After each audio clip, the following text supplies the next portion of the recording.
Thank you, Joji, for doing this presentation about what you do at Epiphany Center You're welcome. and share with our sisters. So I've been here at Epiphany since August 18th, 2018. First starting off as a residential counselor. And in 2019, I was an intake coordinator, also doing case management, connecting our clients to outside services in the community. And now I'm an intake treatment specialist, where I oversee the entire intake process.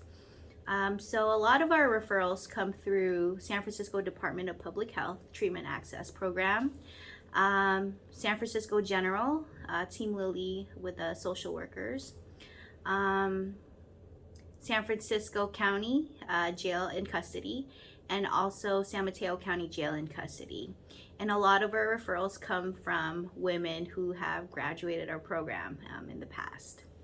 I think one of the best parts of why we stand out as one of the best programs in America. Not only do we bring in the Vincentian values of being compassionate, showing empathy, respect, simplicity, I think that no women fall through the cracks. So we do individually work with them, someone overseeing the entire CPS case, someone's getting them connected to outside services such as outpatient, outside therapy, and psychiatry, and in turn getting them prepared to what their journey looks like outside of here with outpatient. Also with AA and NA meetings, sponsorship, fellowshipping connection. A lot of our, so I want to also bring up trauma-informed care. Along with trauma-informed care is where we pull in the Vincentian values. So we make sure that we're respecting the women. We're not dehumanizing them, or they're not lesser than us. And we're always aware of re-traumatizing them. So I'll give an example of one of our clients delivering in an alley. She shared that with me. She later on shared it with our recovery therapist around the trauma, not knowing that there was trauma also with her being abandoned as a child, and her not having a hard time forming a connection with her own child.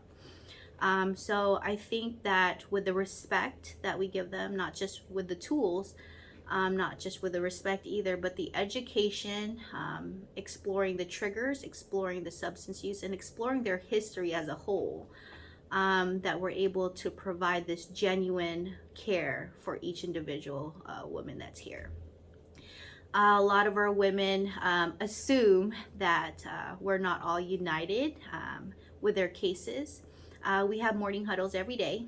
So we get the updates from the night before. If there's any concern, women might not be motivated or maybe has isolated. Rather than us seeing it as a punitive or a behavioral problem, we see it as a potential mental health decrease or decline.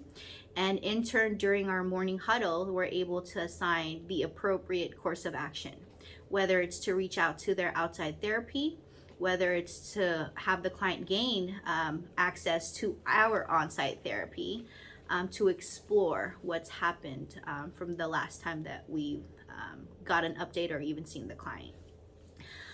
I also think that we make a difference because we bring in the spirituality, the mind, body, and soul.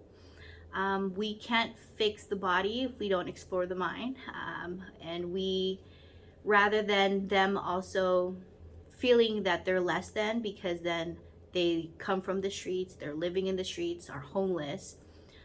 There's also one incident where a woman didn't realize, or she was so happy she had her own bed to sleep in, but also disclosed that she was comfortable sleeping on the cold of the floor.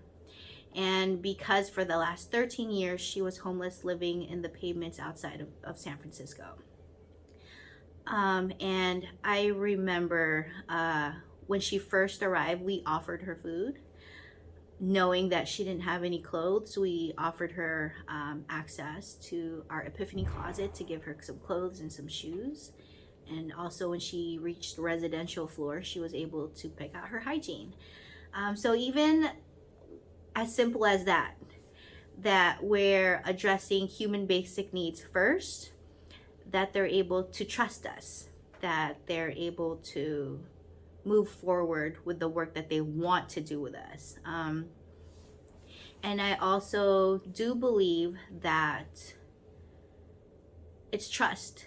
That for so long, maybe a lot of our women, I know all of our women come from trauma, whether it's being disowned, abandoned, left behind, abused. A lot of them never had or were in a household that had the capacity to have healthy relationships. So then it makes sense that once they're adults, that they come to residential programs, and they have the assumption that they too will not have a healthy relationship. But once we show them that we have a process of getting to know the client to address fully what they need to help work on, that they can in turn have that resilience once they leave from here. Good. Maybe you can share a little bit about what their week is like. Oh, sure. So this is our treatment schedule. So this week, our theme is solitude. So their groups start from 9:15, lasting to 3:15. It's 60 minutes long. We have acupuncture, we have recovery groups, life skill groups. We do offer 4 main core groups throughout the week, which are Dr. Linda's Lifespan Development. Dr. Linda and her group talk about addiction in the brain. We have Nurse Melissa's group, Health Education. A lot of our women do love this group because they're able to ask personally their health question and any substance use and health question that could be connected, that they can get answers from our nurse. We also have DBT, dialectical behavioral therapy, with our recovery therapists, and we also provide CBT, cognitive behavioral therapy.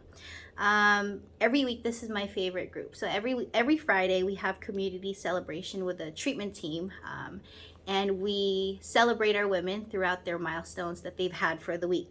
Whether it's sponsor connection, whether it's completing relapse prevention 1 or 2, whether it's attending the most groups for the week.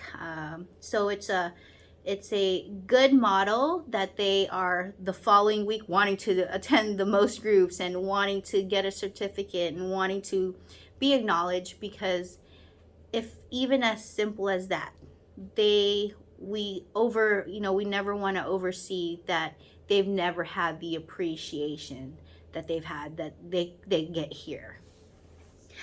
We do have acupuncture every morning, and to end it off, we have a house meeting every Friday as well too. House meetings are when they're able to voice out residential related issues before the weekend comes. In turn, Saturday and Sunday come, and then on that Monday we have seeking safety again with our recovery therapists. If there's any things that happen over the weekend, that they have that safe space to begin the whole week with. Thank you. You're welcome, sister.